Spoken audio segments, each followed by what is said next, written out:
ऐसा कोहराम मचा कि 25 मिनट में अमेरिकी शेयर मार्केट से 51 लाख करोड़ रुपए स्वाहा हो गए। अमेरिकी नैस्डैक 100 फ्यूचर्स 2% गिर गया। अमेरिका का डाउ जोन्स 1.3% गिर गया। अमेरिका का ही S&P 500 1.3% गिर गया। जापान का निकी 225 इंडेक्स 2.38% गिर गया। बिटकॉइन 2.5% गिर गया भाई। हांगकांग का हैंग सेंग 1.27% क्रैश हुआ है। दक्षिण कोरिया का कोस्पी 5% गिर गया। भाई लोग रो रहे हैं खून के आंसू। इसको समझ ही में नहीं आ रहा भाई साहब को। सिर्फ दुनिया भर के शेयर बाजार ही नहीं गिरे, बल्कि क्रूड ऑयल की कीमतें ट्रंप के भाषण के बाद और चढ़ गई। ब्रेंट क्रूड ऑयल के दाम 7% से ज्यादा बढ़ गए डोनाल्ड ट्रंप के भाषण के बाद। भाषण से पहले $101 प्रति बैरल के करीब थी यह कीमत। भाषण खत्म हुआ तो कच्चे तेल की कीमत $108.3 प्रति बैरल हो गई। भारत के शेयर मार्केट में भी ट्रंप के भाषण का असर दिखाई दिया। आज बाजार खुलते ही 1 घंटे के अंदर 10 लाख करोड़ रुपए स्वाहा हो गए। बॉम्बे स्टॉक एक्सचेंज में 1500 अंकों तक की गिरावट हुई। सेंसेक्स और निफ्टी करीब 2-2% गिर गए। हालांकि बंद होने से पहले बाजार थोड़ा संभला। सेंसेक्स 185 अंकों की बढ़त के साथ बंद हुआ। निफ्टी भी 33.7 अंक की बढ़त पर बंद हुआ है। भारत के शेयर बाजार में गिरावट आज तो संभल गई, लेकिन जिस तरह से ट्रंप युद्ध को भड़का रहे हैं वो शेयर मार्केट के लिए अच्छे संकेत नहीं। आप देखिए कि सोना चांदी के दाम भी लगातार गिर रहे हैं। 24 कैरेट सोने की कीमत 4,245 रुपए गिरकर 1,47,000 प्रति 10 ग्राम हो गई। चांदी की कीमत 12,023 रुपए कम होकर करीब 2,28,000 पे आ गई है। ईरान युद्ध शुरू होने के बाद से अब तक सोना 12,489 रुपए और चांदी करीब 39,000 रुपए गिर गया है। ट्रंप ईरान को पाषाण युग में पहुंचा देने की धमकी दे रहे हैं। भाई तुम्हारे चक्कर में पब्लिक पाषाण युग में चली जाएगी, क्योंकि पैसा खत्म हो जाएगा तो लोग पत्थर से ही आग लगा लगा के काम करेंगे। एलपीजी सिलेंडर नहीं मिलेगा तो फिर पत्थर से ही आग लगाएंगे। भर दुनिया को तुम पाषाण युग में भेज रहे हो, खाली ईरान को नहीं। लेकिन डोनाल्ड ट्रंप जिस पाषाण युग की बात कर रहे हैं उसका मतलब है ईरान की टोटल तबाही। ईरान चुप बैठ जाएगा। ईरान 1 महीने से ट्रंप से लड़ रहा है।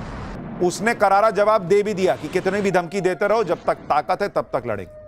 ट्रंप ने ईरान पर अगले 2 से 3 हफ्तों में बड़ा हमला करने की बात कही, लेकिन ईरान ने 2-3 हफ्तों का भी इंतजार नहीं किया। इधर ट्रंप का भाषण खत्म हुआ, उधर ईरान ने हमले शुरू कर दिए। आप तस्वीरें देखिए। मिडिल ईस्ट में अमेरिकी आर्मी के बेस पर ईरान ने मिसाइल से हमला किया। ईरान की मिसाइल को अमेरिकी इंटरसेप्टर रोक नहीं पाए। बिजली की तरह ईरान की मिसाइल बेस पर गिरी और सब कुछ तबाह हो गया। एक और तस्वीर देखिए। इजराइल और खाड़ी देशों में अमेरिकी एसेट पर ईरान ने नए हमले किए। धड़ाधड़ मिसाइलें लॉन्च हो रही हैं और इन सब का टारगेट अमेरिका और उसके सहयोगी है। अमेरिका और इजराइल अब ईरान के हमलों को रोक नहीं पा रहे। अमेरिका का F-15 फाइटर जेट ईरान के शाहेद ड्रोन को नहीं मार पाया। ये तस्वीरें बड़ी वायरल हो रही हैं। ईरान का शाहेद ड्रोन F-15 को छकाता हुआ बचकर निकल गया। यानी ट्रंप धमकी देने के लिए मुंह खोलते हैं तो ईरान उसका जवाब अपनी मिसाइलों से देता है। आप देखिए, ईरान की सेना ने कह दिया कि युद्ध तब तक चलेगा जब तक अमेरिका को पछतावा नहीं होता और वो अपनी हार नहीं मान लेता। अमेरिका को ईरान की असली सैन्य ताकत का अंदाजा भी नहीं है। उनके पास अधूरी जानकारी है। अभी और भी विनाशकारी हमले किए जाएंगे। युद्ध अमेरिका ने शुरू किया तो अंजाम वो भुगतेगा। यानी ट्रंप पूरे तामझाम के साथ माहौल बनाते हैं कि ईरान को हमने कुचल दिया। ईरान पलट के और हमले कर देता है और कहता है कि हम झुकने वाले नहीं। ट्रंप ने ईरान पर सब कुछ आजमा कर देख लिया है, लेकिन ईरान ट्रंप के सामने सरेंडर करने को तैयार है। इसी वजह से ट्रंप इस युद्ध में फंसे हैं, निकल नहीं पा रहे। क्योंकि अगर युद्ध से निकल गए तो अपनी पब्लिक को बताएंगे क्या। ट्रंप इंतजार कर रहे हैं कि ईरान खुद समझौते की बात करे। ईरान पर लगातार हमले और धमकी इसी वजह से दिए जा रहे हैं। ईरान के यूरेनियम को हासिल करने की कोशिश कर रहे हैं ट्रंप ईरान युद्ध से विजेता के टैग के साथ निकलना चाहते हैं।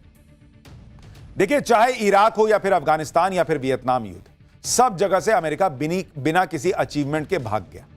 ट्रंप नहीं चाहते कि उनके ऊपर भी यह धब्बा लगे, इसलिए वो ऑपरेशन एपिक फ्यूरी को नहीं रोक पा रहे।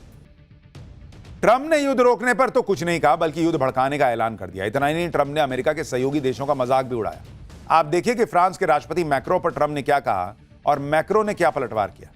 ट्रंप ने कहा कि उन्होंने मैक्रो से मदद मांगी थी। मैक्रो की पत्नी उनसे बहुत बुरा बर्ताव करती है। मैक्रो अभी भी जबड़े पर पत्नी के मुक्के से लगी चोट से उबर रहा है। यह एक राष्ट्र के अध्यक्ष की भाषा है। कि दूसरे देश के राष्ट्रपति का मजाक उड़ा रहे हो कि उसकी बीवी ने मुक्का मार दिया था।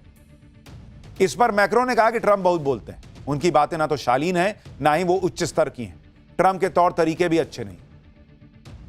अब आपको समझ में आ रहा है कि जो बीच में डोनाल्ड ट्रंप कुछ भी बोलते थे, इतने जेट गिर गए, उतने जेट गिर गए, ये हो गया वो हो गया, और इधर से नरेंद्र मोदी क्यों जवाब नहीं देते थे। इस आदमी के मुंह लगे कौन? इस आदमी के मुंह लगना मतलब आप जो है ना वो कीचड़ में घुस रहे हैं। ऐसी तो बातचीत होती है भाई इस आदमी की, डोनाल्ड ट्रंप। मैक्रो ने यह भी कहा कि ट्रंप को रोज बोलने से बचना चाहिए, क्योंकि वो कल जो कहते हैं आज उससे पलट जाते हैं। आप खुद सोचिए कि ट्रंप ने जियोपॉलिटिक्स का स्तर कितना गिरा दिया है। कभी पर्सनल चैट पब्लिक कर देते हैं, कभी किसी राष्ट्रपति की पत्नी पर कमेंट कर देते हैं। ट्रंप को शायद दूसरों को नीचा दिखाने में मजा आता है। ट्रंप खुद कह चुके हैं कि उनको लूजर्स के साथ बैठना पसंद है, क्योंकि सक्सेसफुल लोगों की सक्सेस स्टोरी उनको बोर करती है, और इसीलिए ट्रंप अपने बराबर के देशों के लीडर्स को नीचा दिखाते रहते हैं, चाहे वो फ्रांस हो या फिर ब्रिटेन हो या फिर कनाडा ही क्यों ना हो। लेकिन इस चक्कर में ट्रंप अपने सहयोगियों को खोते जा रहे हैं। ट्रंप को नया झटका ऑस्ट्रिया ने दिया है। ऑस्ट्रिया ने अपने एयर स्पेस से अमेरिकी सैन्य विमानों को उड़ाने की इजाजत नहीं दी। अमेरिका ने इसके लिए ऑस्ट्रिया से रिक्वेस्ट की थी, जिसे ऑस्ट्रिया ने स्वीकार ही नहीं किया। इससे पहले ब्रिटेन, स्पेन, इटली जैसे देश भी ट्रंप को झटका दे चुके हैं और ईरान युद्ध से दूरी बना चुके हैं। लेकिन मुझे लगता है कि अमेरिका के बाकी नेताओं को सोचना चाहिए, भाई ये आदमी तो अब इसके बाद राष्ट्रपति बनने से रहा, इनका सेकंड कार्यकाल है, इनको पता है मुझे तो नहीं झेलना। लेकिन ये जो रायता फैला रहे हैं उससे अमेरिका को आने वाले वक्त में बहुत दिक्कत होगी। उधर ट्रंप ईरान से भिड़ रहे हैं तो इधर भारत में गजब पॉलिटिक्स चल रही। ट्रंप की वजह से दुनिया में हंगामा मचा हुआ है, लेकिन भारत में ट्रंप के बहाने सिर्फ निशाने पर कौन है? पीएम मोदी। राहुल गांधी आज असम में प्रचार करने पहुंचे, लेकिन वहां भी पीएम मोदी और ट्रंप को लेकर बयानबाजी करने लगे। राहुल गांधी ने कहा कि नरेंद्र मोदी का पॉलिटिकल फ्यूचर ट्रंप 2 मिनट में खत्म कर सकते हैं। ट्रंप अगर नरेंद्र मोदी से जंप मारने को कहेंगे तो मोदी वो भी कर देंगे। सुनिए राहुल गांधी।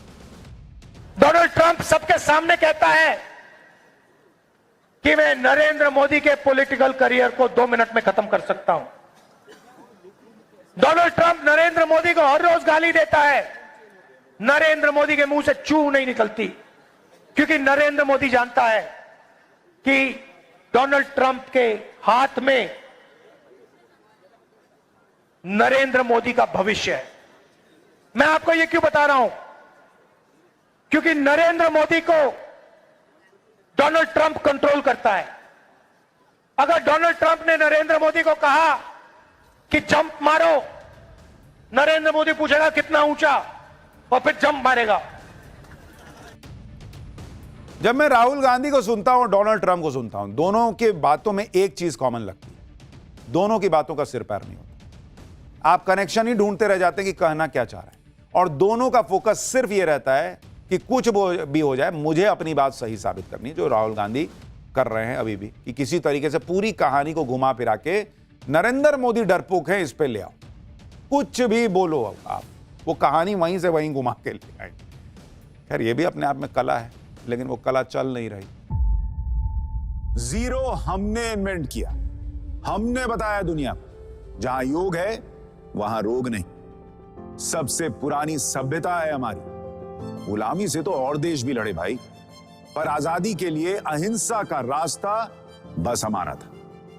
अपने पसीने से जमीन सींचता किसान और घर में घुसकर मारने वाले जवान, बस इसी मिट्टी ने जने हैं। इसके हाथ ने जब थामा जज्बा तो इतिहास रचे। कदम बढ़ाए तो चांद का वो हिस्सा चूमा भाई, जहां कोई कभी नहीं पहुंचा। आज पूरी दुनिया में शान से लहरा रहा है तिरंगा, और इसके पीछे है गर्व से भरी अनगिनत कहानियां जो लिखी जा चुकी हैं और लिखी जा रही हैं, जिन्हें मैं सुनाऊंगा राष्ट्रगर्व रोज शाम 6:25 पर।